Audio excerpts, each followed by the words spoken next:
I understand. In order for me to become black, I have to work hard at it. And I'm willing to do the time. Yeah. I took the first opportunity I could. Bought myself a plane ticket from South Africa, and I said, I'm going out to America. I'm going there, and I'm going to be black. And I got on that plane. It was an 18-hour flight, 18 hours of non-stop flying, and I sat there in my chair, and I spent every moment practicing being black, just practicing. I was like, I'm not gonna mess up this black opportunity. I just sat there, just working through everything. I was watching every black movie and TV show, just going through it. Yeah. You know what I mean? Yeah. King Kong ain't got shit on me. Yeah. What you talking about, Willis? I was grinding. You laugh, but 18 hours of flying, and I landed in JFK, and I was fluent in my black American. For shizzle my nizzle. I was walking around. I was so black, I was even laughing black. I was like, ha, ha, ha. Yeah. My man. Ha, ha. Should have seen me. It was like, oh, this you? That has to be the personification of cool, in my opinion. There's nothing cooler. Black Americans are so cool, they can make you feel good about yourself just by asking if you are you. You don't believe me? Get a black American man to come up to you and just be like, hey, yo, this you? Nah, this you? And you'll be like, I think it is.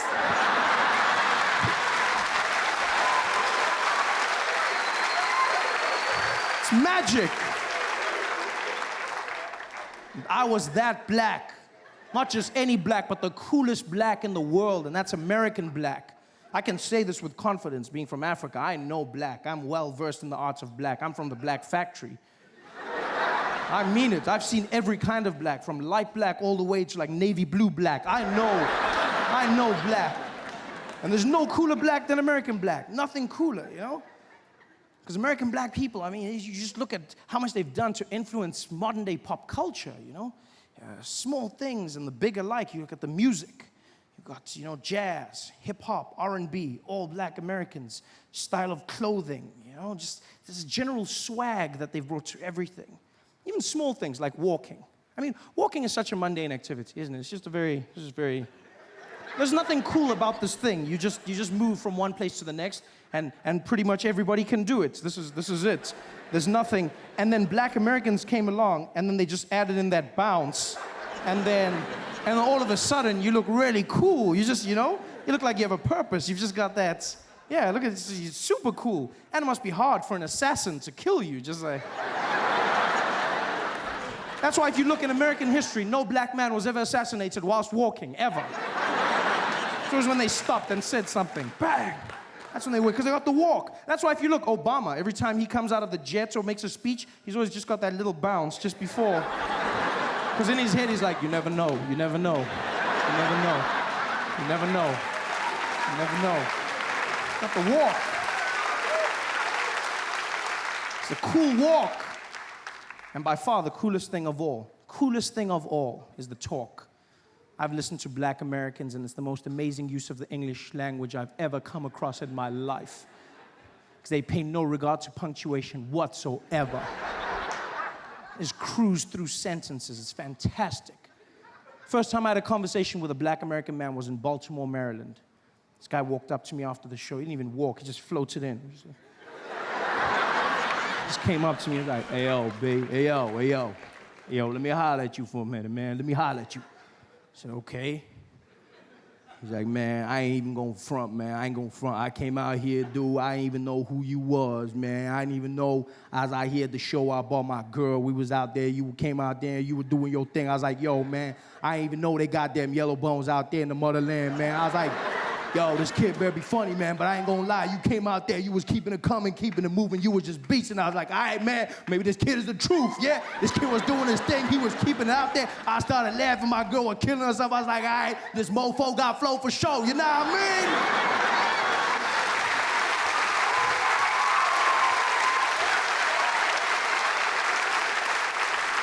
And I was like, no, I don't. But I love it. It's the most amazing use of English I've ever come across in my life. Just that one word alone, just the strength of that. Nah mean. Do you know what I mean? You nah mean? It sums it all up, doesn't it? It's just, neither question nor statement. It's just, like, why have we been wasting our time with syllables for so long? I don't understand. It was a crazy day today, you know what I mean? Yo, that shit was crazy, you know what I mean? It just flows, it's magical. It says it all. I feel like I've wasted years of my life without nah mean. I wish I could go back in time and relive my favorite moments, watch my favorite movies again, seeing them bring to life. This is Sparta! Nah mean! Power. Just give it something, I want to take that word home with me, home to Africa. I hope and I pray that someday I have a daughter, just so I may name her Namin, No, because it sounds exotic and foreign. It has that thing to it. You'd be like, Trevor, who's that? Oh, this? Oh, it's my baby girl, Namin. It just has it, It's wonderful. Just go back. I bet even greats like Shakespeare would have loved to use that word. They say he invented more words than anyone, but not me. Oh, I bet he's in his grave going, I wish I had. You can see it on one of those great plays on the stages of Manchester and London. Theatre actors just walking out there with their big collars. Ah, yes, Prometheus, and hither doth he come. I am the son of a humble thespian. Nah, mean. That's the magic. That's what I was, man. I was that black. You should have seen me. Just walking around the airport, shouting random things. Brooklyn! I didn't even know where that was. I was super black. Until some guy came up to me and he was like, Oye, papi! Ya llegamos, Pecado conocemos. I said, what? He's like, yo, man, we made it, man, we made it. And now that we're here, our kind, we got to stick together, man.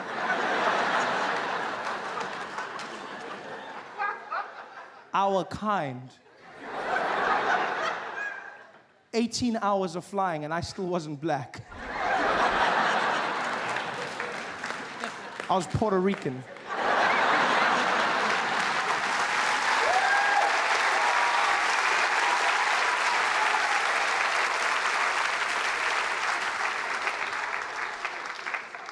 My dreams were dashed. And I thought it was a once-off, but it's not, Go around on the East Coast, places like Miami. Oh, that's the worst for me. Walk around the streets of Miami and I see people who look exactly like me and, they see me, I see them. We give each other that look of home, like. Guys come up to me, they're like, hey, ¿qué pasó? ¿Qué para con los celos? Like, whoa. Yo, I don't speak Spanish, man. Guy was like, what? You don't speak Spanish? I said, no, I don't. He's like, you should be ashamed of yourself. I said, no, I shouldn't be ashamed. It's not my culture. I'm actually South African. He's like, South African? Like you were born there? So yeah, my whole life. He's like, Africa? So yeah, he's like, Africa? I said, no, the one next to it. Yes, Africa. He's like, oh, man, you don't look like you're from Africa, man. So what the hell is that supposed to mean? He's like, I don't know. You look like you grew up in the shade, man.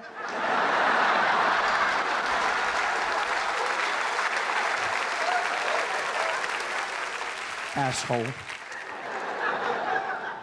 Because that's what people expect, isn't it? Yeah, that's what everyone expects.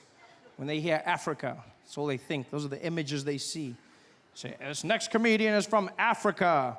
And people think a guy in leopard skin will come running on the stage. Like,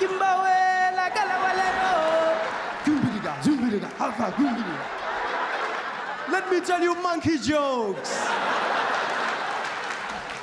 And it's not like that, It's not. I mean, I do have good monkey jokes, but that's not what I'm saying. That's not the point.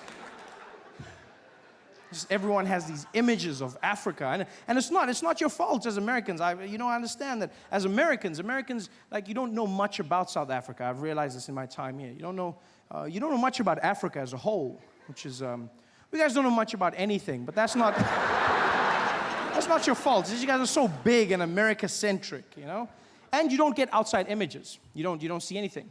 In fact, in my time in America, the only thing I've seen of Africa is always those ads. Have you seen those commercials? Those UNICEF ads have you seen those? They're asking you for the money. I hate those ads. They don't even warn you that those things are coming on TV. I was sitting there enjoying myself, watching comedy shows, and the next thing you know, you just see this horrible village. It's just dirty, and there's old rusting buildings, and these sad black people, and I'm looking, I'm like, ooh, where is that? Cleveland?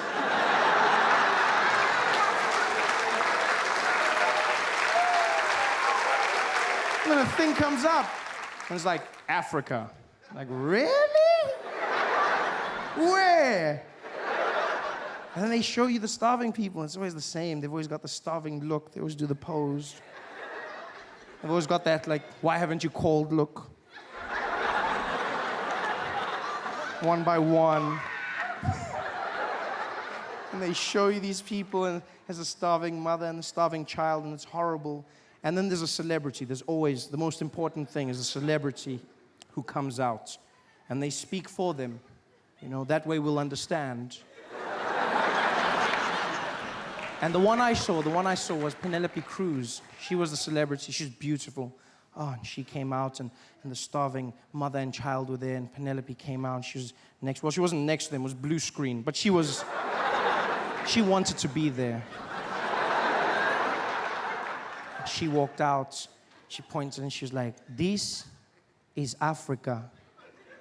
Did you know every year more than 5 million children in Africa die of waterborne illnesses and diseases that could have been prevented? You can make a difference in this child's life. I know you're sitting at home, and like me, you're saying, "Ba Penelope, I'm so far. What can I do to help?" Well, I'm here to tell you, it's easier than you think. And it's a wonderful message, and she's beautiful. I'm really trying to pay attention to this, but for the life of me, I can't concentrate because I'm watching, and out of the corner of my eye, there's this fly that's just buzzing around. It's buzzing, and she's just ignoring it, and the fly is there on the eye. How does a fly sit on your eye? You see with the thing in the mouth, and I can't concentrate how do they get the fly there every single time? Can somebody tell me this? In every single ad, the fly is there, and it's always in exactly the same place for the entire ad. I can't get a fly to sit still in my kitchen for 4 seconds, and I sneak up really slowly, but they can get the fly to sit there every single time they film. I'm starting to think it's like a trick fly. It's a Hollywood fly, isn't it? One of those trained creatures from Disney. I know what those guys are capable of. I've seen Lassie. A trained fly. They probably got the fly on lockdown. They're ready. They get everybody together. They got the starving people. They're like, okay, we're ready to shoot. Where's the fly? Here, sir. Here, sir. Come on, boy. Get it.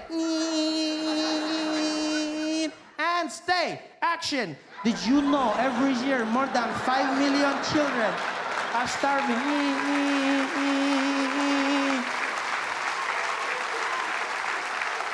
Horrible. Hate those ads. Hate the people who make those ads. There's people starving everywhere in the world. But you can give them a bit of dignity. And I hate the people in those ads as well, because they make Africans look bad. Yeah. And I can say that. You go, oh, but don't hate them, they're starving. No, you know what? I don't care. I really don't. Because people starving everywhere. And I grew up in a black family in Africa. And no matter how poor or hungry we were, we could still do this.